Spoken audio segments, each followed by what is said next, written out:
exhilarating, amazing, breathtaking.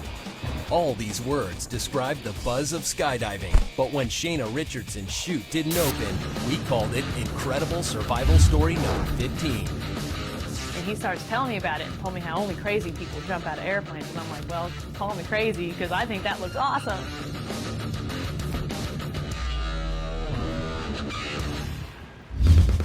Every year, tens of thousands of thrill seekers enjoy the high-altitude excitement of skydiving. 21-year-old Shayna Richardson was one of them. I've done a lot of skydiving for the military, so I've only seen a couple jump accidents, but when they happen, they're of the most serious nature. All right, Shayna, what are you getting ready to do? My first AFF. I was getting ready to do a different kind of jump altogether. This was the first accelerated free fall. I'm going to go up higher and I'm going to deploy my own chute. On October 9th, 2005, in the skies above Siloam Springs, Arkansas, Shayna prepared for her first solo jump. I had the butterflies in my belly like you always do when you're in the airplane, but it was nothing different. Shayna's instructor and boyfriend, Rick West, was also jumping that day. At 11,000 feet, Shayna leapt from the small plane.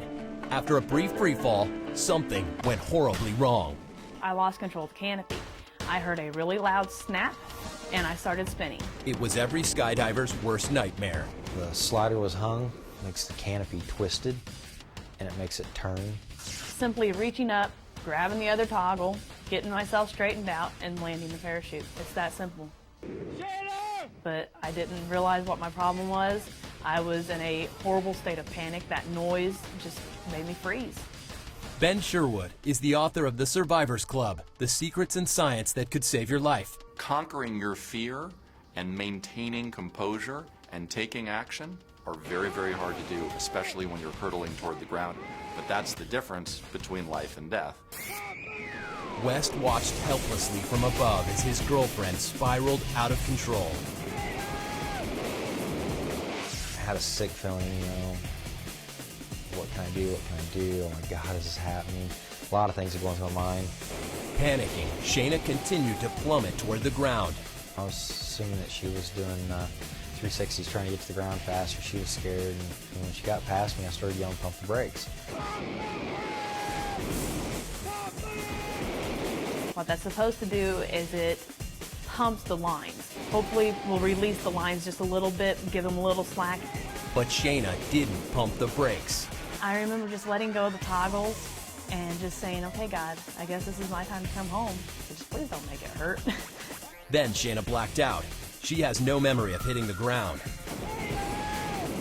At the moment of impact, Shayna was traveling at a speed of 50 miles per hour.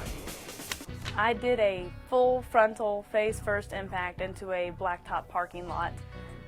My face hit first, and then it was pretty much the rest of my body all at once. I thought for sure she was dead or going to be dead real soon. I wanted to land there and get there and at least say something to her before she died.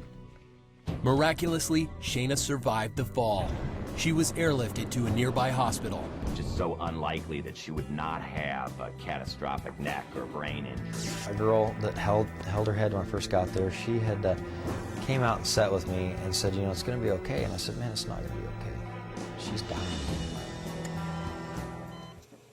I broke almost every bone in my face, knocked out better than half my teeth, broke my pelvis, broke my leg. Just lucky I didn't break a whole lot more, actually. The fact that Richardson survived the fall was astonishing, but there was a second miracle waiting to be revealed. I was laying in the emergency room, and they were stitching up the wound on my lip and the wound up around my eye. And a doctor comes in and tells me I was 2 weeks pregnant. That was my angel in disguise. That's what I needed. It gave me something to fight for. If I hadn't heard that, I was ready to give up. Now, with 2 lives to save, doctors work diligently to reconstruct Shayna. It's almost just like it sounds. Her face was smashed, which means that a lot of the bone fragments are so small that they can't really be put back together.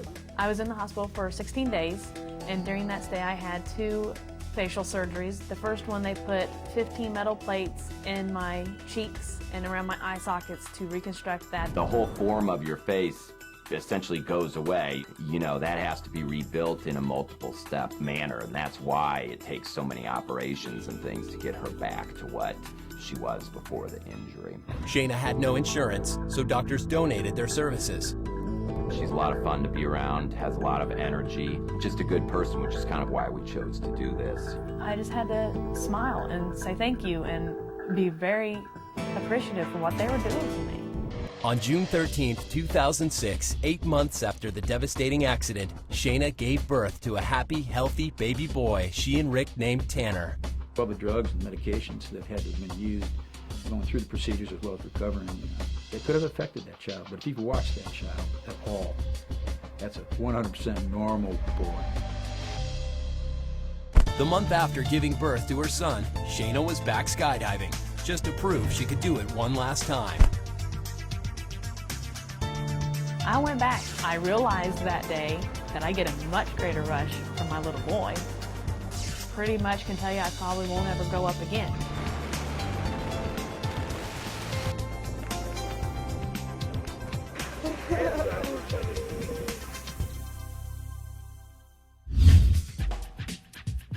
The science of falling from great heights is fascinating. There's some reason to believe that if you were falling from a great height, relaxing can actually help. Landing on your feet or hitting feet first and cushioning it with your legs like shock absorbers, it's believed that that can help too. Up next, a supermodel, a ski trip, a different kind of disaster at 12,000 feet. And I thought, that's what's going to kill me. That nylon thing is what's going to kill me.